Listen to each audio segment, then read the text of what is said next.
प्रश्न। संत मत में मासिक और मतों के किताबी अथवा पोथियों के प्रमाण वगैरह माने जाते हैं या नहीं? उत्तर। संत मत में अव्वल खोजी अपनी आंख और बुद्धि से जो कुछ की कहा जाता है अपने अंतर में और कुल जिस्मों में गौर और समझ करके देख ले कि कानून कुदरत का सब जगह यकसा होना चाहिए। और जब ये समझ खोजी की दुरुस्त हो जावे तब चाहे जिस किताब से जो सच्चे संत या सच्चे साच की बनाई है मुताबिकत कर ले, सिवाय इसके उन मतों के उसूल से जो सच्चे अभ्यासी आचार्यों के जारी किए हुए हैं मुताबिकत हो सकती है। पर संतों का सिद्धांत और मतों के सिद्धांत से नहीं मिल सकता, क्योंकि ये सब रास्ते में रह गए और संत धुर स्थान तक पहुंचे और विद्या बुद्धि के मत वाले और उनके ग्रंथों से संत मत के उसूल माफिक नहीं हो सकते। संतों ने जो कुछ कहा है अंतर में कुदरत का भेद कहा है और वह भेद हर जगह यकसा है। और बुद्धिमानों का मत दुनिया के जाहिरी हाल और कैफियत के माफिक है। असलियत से रूह या किसी और चीजों की उनको खबर नहीं है। और संत अपने वचन में किसी पुरानी बानी या गुजरे हुए लोगों के वचन का प्रमाण देना मंजूर नहीं फरमाते, क्योंकि ऐसा यकीन कच्चा होता है और उसका एतबार नहीं, और ऐसे समझने वाले लोगों की समझ बूझ भी नहीं बढ़ती, बल्कि औरों के वचन के आश्रय रहते हैं और इसी को टेक कहते हैं। और ऐसी टेक संतों को नापसंद है, क्योंकि इसमें जीव का असली फायदा नहीं बल्कि नुकसान होता है। प्रश्न। सत्संग किसको कहते हैं और वो कितने किस्म का है? उत्तर। सत्संग दो किस्म का है, अंतर्मुखी और बाहरमुखी। मालिक के साथ संग करना यानी भजन में बैठकर शब्द गुरु से मिलना सत्संग अंतर्मुखी है। और सद्गुरु भक्त के दर्शन करना, उनका वचन सुनकर उस पर अमल करना, या जहां वह इजाजत दें और जहां संतों की वाणी का पाठ या अर्थ या परमार्थी चर्चा होती है जाना बाहरमुखी सत्संग है। मालूम होवे कि संतों की वाणी में महिमा सच्चे मालिक सत्य पुरुष राधा स्वामी की और सूरज शब्द मार्ग और उसके अभ्यास करने वाले की हालत जो दिन दिन बदलती जाती है, और वर्णन प्रेम प्रीत का सदगुरु के चरणों में, और हाल मन इंद्रियों के विकारों का और जतन उनके दूर करने का वर्णन किया है। प्रश्न। सत्संगी किसको कहते हैं? उत्तर। कुल मनुष्य जिन्होंने सद्गुरु वक्त से उपदेश लिया हो और सूरज शब्द योग का अभ्यास करते हो, चाहे वो साधु हो या गृहस्थी, पुरुष हो या स्त्री, सत्संगी कहलाते हैं। प्रश्न। साधु और गृहस्थी के अधिकार में कुछ फर्क है या नहीं? उत्तर। संत मत में ज़ाहिरी त्याग और ग्रहण बहुत कम दर्जे का समझा गया है। फिर भी जिसके जितने बंधन इस संसार में कम हैं, उतना ही उसको ज्यादा मौका इस अभ्यास और आनंद के प्राप्ति का मिलता है। और इस अंग में साधु ज्यादा अधिकारी हैं, पर असल में त्याग और ग्रहण मन से है। जो मन से संसार का त्यागी है उसका दर्जा निहायत बड़ा है, और वो संत मत को बहुत जल्दी और अच्छी तरह समझकर पूरा फायदा उठा सकता है, चाहे वो गृहस्थ में हो और चाहे विरक्त। और जो मालिक के चरणों का प्रेम मन में नहीं है तो गेरुआ कपड़े रंग लेना या सर मुड़ाकर घर बार स्त्री पुत्र वगैरह को छोड़ देने से संत मत में कोई बड़ाई नहीं समझी जाती है। और ऐसे भेखी साधुओं और संसारी गृहस्थियों का एक दर्जा है, बल्कि इस वक्त में राधा स्वामी जाल किसी से उसकी गृहस्थी और रोजगार नहीं छुड़ाते हैं और फरमाते हैं कि गृहस्थ में रहकर अगर शौक सच्चा है तो भजन ज्यादा आसानी और रस के साथ बन सकेगा। प्रश्न, स्त्री और पुरुष अर्थात मर्द और औरत का यकसा अधिकार है या कम ज्यादा?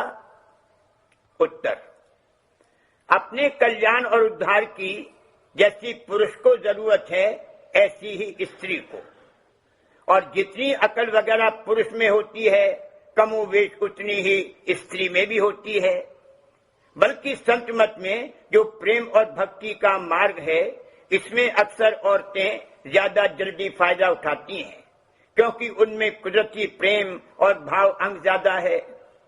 इस वास्ते जैसे कि हर एक काम को स्त्री और पुरुष मिलकर करते हैं और शास्त्र में भी स्त्री को अर्धांगिनी कहा है, इसी तरह संत मत में भी स्त्री और पुरुष का बराबर अधिकार है।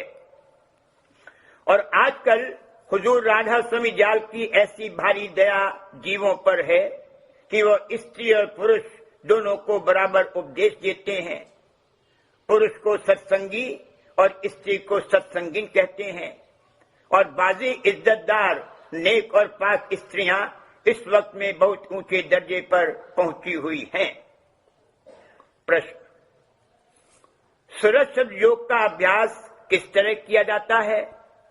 उत्तर, जो शब्द ऊंचे देश से नीचे को घट में आ रहा है और जिसकी आवाज हर एक मनुष्य के अंतर में हर वक्त जारी है, उसमें सूरत यानी रूह को 7 तवज्जो के जोड़कर ऊपर को चढ़ाते हुए पिंड और ब्रह्मांड के पार जाल देश में पहुंचाना सुरक्षित योग का अभ्यास करना है।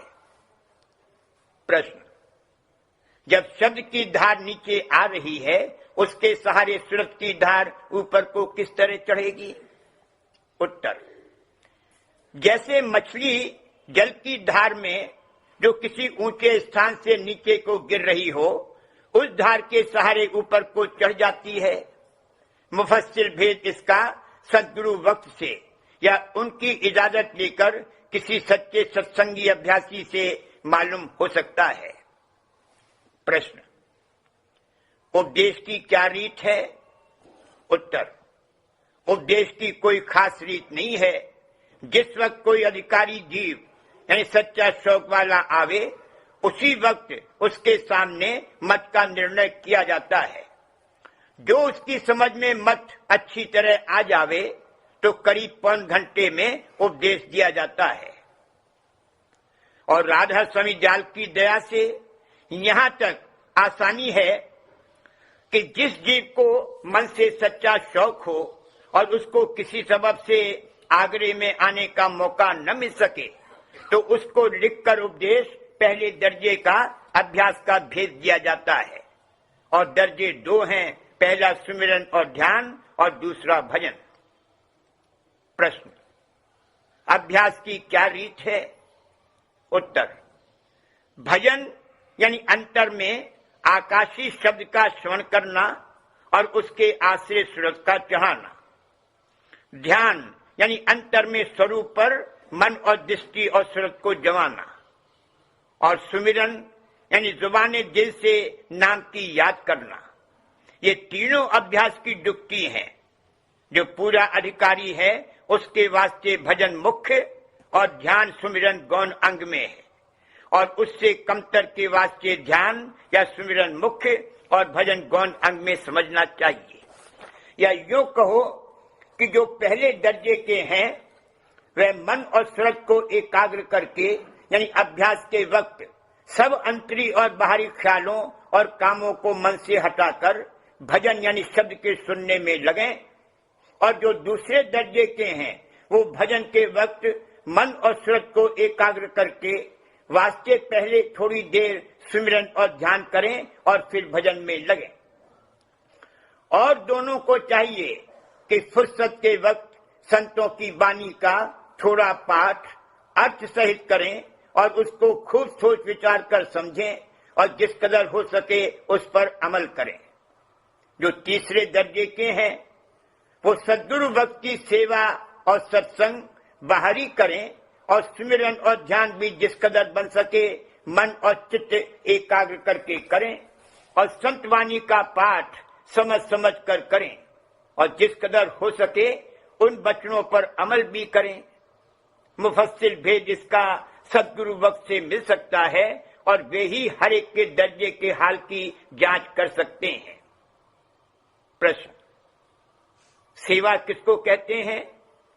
उत्तर, सदगुरु वक्त की आज्ञा में सच्चे मन से चलना और जो जुगत वह बतावें उसका अंतर अभ्यास चित्त लगाकर करना अंतरी सेवा है और चित्त लगाकर सदगुरु और साथ का सत्संग करना और वाणी का पाठ करना और सुनना और सदगुरु और सत्संगियों यानी साधना करने वालों की बाहर की सेवा जब जब जैसे मिल जावे उसको उमंग और प्रेम के साथ करना, ये बाहरी सेवा है।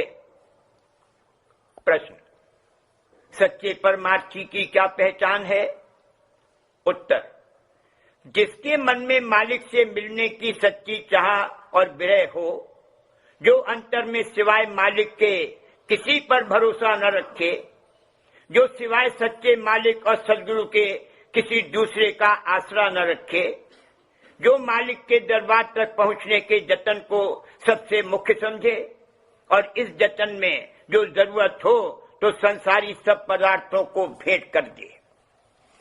विषयन से जो होए उदासा, परमारथ की जा मन आशा, धन संतान प्रीत नहीं जाके, जगत पदार्थ चाह न ताके, तन इंद्री आसक्त न होई, नींद भूख आलस जिन खोई, बिरह बान जिन हृदय लागा, खोजत फिरे साधगुरु जागा। प्रश्न, सच्चे परमार्थी अभ्यासी का कैसा बर्ताव होना चाहिए?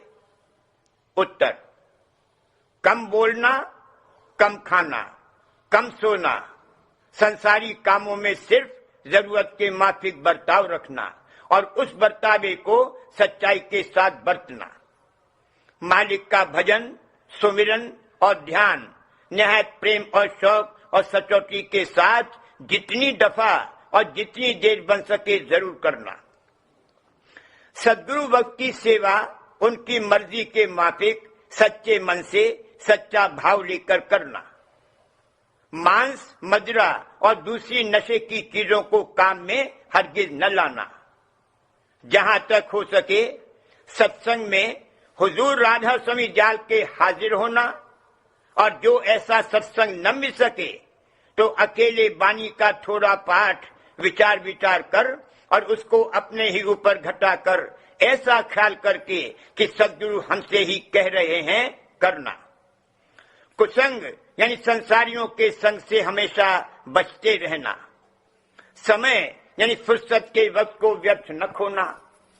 जितना और जहां तक जल्दी हो सके बाहर मुखी बातों से हटकर अंतर्मुख वृत्ति करना और फिजूल और नामुनासिब चाहे संसार के धन, मान और भोगों की प्राप्ति के वास्ते न उठाना।